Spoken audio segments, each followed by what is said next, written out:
Hello, my name is Caelan Garrett, and this is our work on PDDLStream, a planning framework for incorporating samplers for producing continuous values with symbolic planners. This is joint work with Tomás Lozano-Pérez and Kaelbling. The application for this work is robotic task and motion planning. This is planning for a robot to achieve a task such as stacking a tower of blocks or cooking a meal, and requires planning not only the high-level sequence of actions to consider, but also the low-level motions that make it feasible. And this typically is viewed as a search in a high-dimensional and hybrid space, where there are variables that are both continuous and discrete, such as robot configurations and object poses, and relationships like is something on something else, is something in the hand, is something cooked. We hope to be able to plan for problems with a variety of different actions. Here's an example of a robot solving a real-world task and motion planning problem. Here, the goal is to prepare a meal for a human.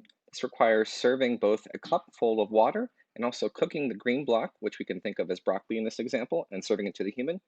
Critically, the robot has to identify not only the operations it needs to achieve, such as cooking the block, but also select the placements of these objects on the tray such that they are safe and collision-free. The challenge in task and motion planning is that the planner must choose the values of continuous parameters for different actions.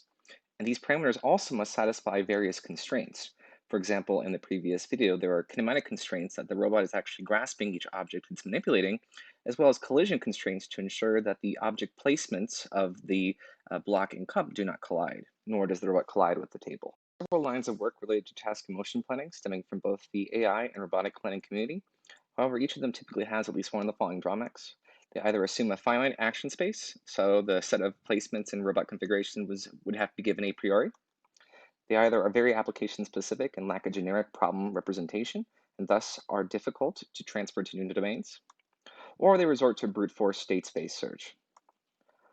In our work, our first contribution is to fix some of these issues by proposing a general purpose framework for trying to model TAMP domains with infinitely many actions. This work, we present PDDLStream, a planning framework that can meet these limitations. It extends planning domain definition language, PDDL, allowing it to be both modular and domain agnostic. We introduce the notion of streams, which encode sampling procedures, allowing us to plan in domains with infinitely many actions.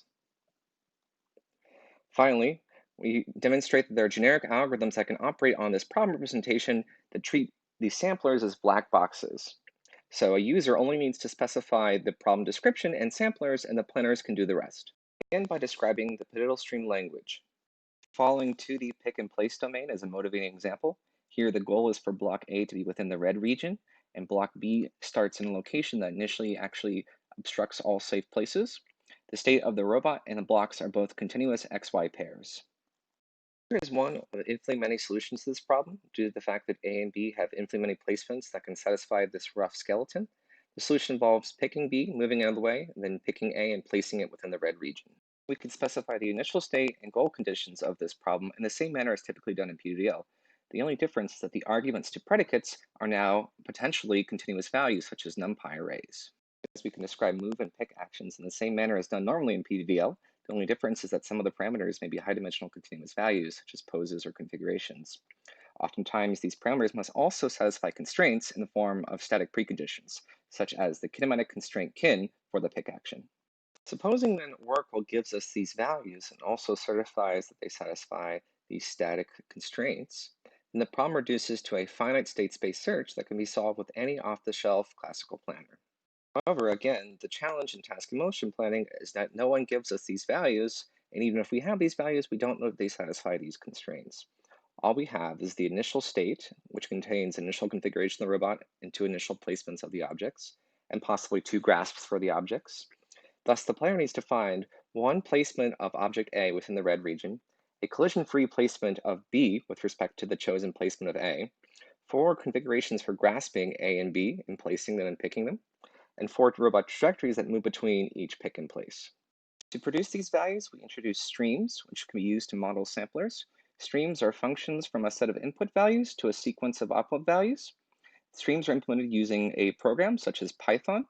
The advantages of streams are that the outputs of one stream can serve as inputs to another, and that streams can generate a possibly infinite sequence of values. Is useful for planning, we provide a declarative specification of different properties that the inputs and outputs of streams satisfy using the language of predicates. We use domain facts to describe constraints on legal inputs. and also provides certified facts, facts that all pairs of inputs and outputs are guaranteed to satisfy to describe properties of generated values. Now we can use streams to define procedures that sample the staple placements within a region. The sample region stream takes in a block in a region and outputs poses for the block that are guaranteed to be contained within the region. And a simple implementation of this stream in Python for this 2D example is shown here on the right, where it takes in these inputs and just yields a infinite generator of different placement values.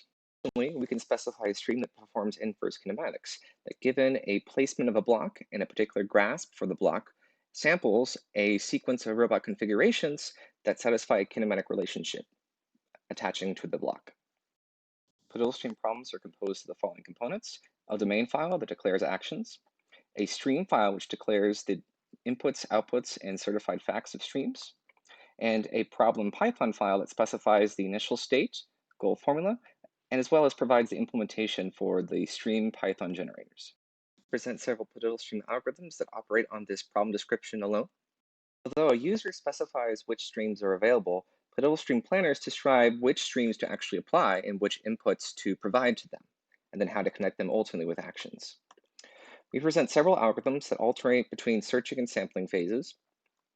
Each algorithm is going to roughly do the following: search a finite PDDL problem for a plan, and then modify this problem using the streams depending on the results of that plan.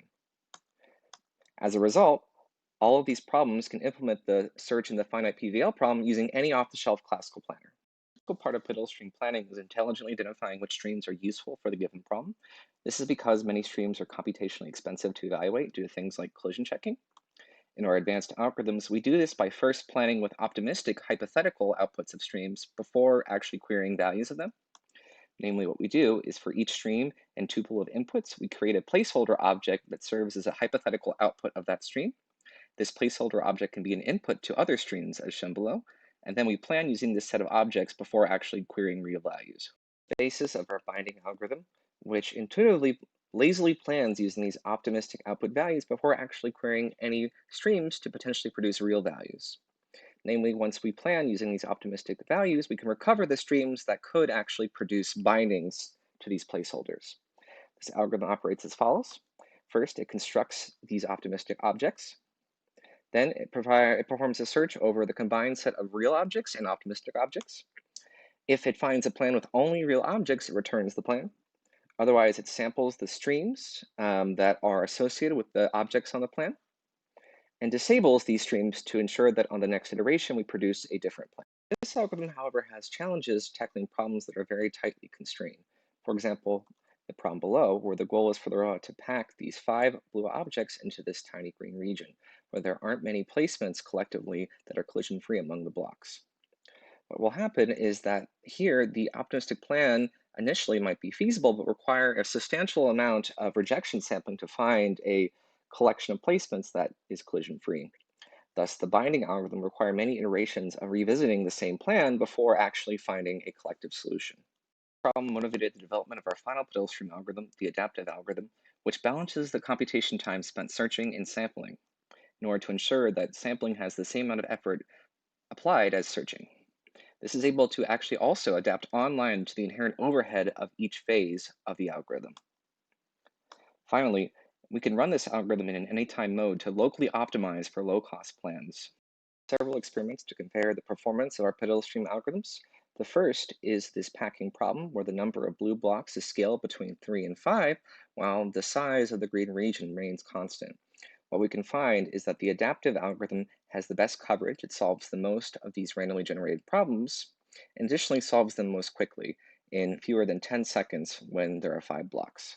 Finally, here are the takeaways of this talk. Although we presented many examples of mobile manipulation, PDDLStream can be applied to other domains, such as the Rovers domain here, that's an extension of the classic Rovers domain to incorporate visibility and collision constraints. The takeaways of this talk are first, introducing PDDLStream, an extension of PDDL that introduces the notion of streams, which can model sampling procedures. Algorithms for PDDLStream problems that optimistically plan using placeholder values in order to intelligently call only a small number of streams. And finally, an adaptive algorithm that's able to balance searching and sampling in order to get the best of both in ultimate performance. Thank you.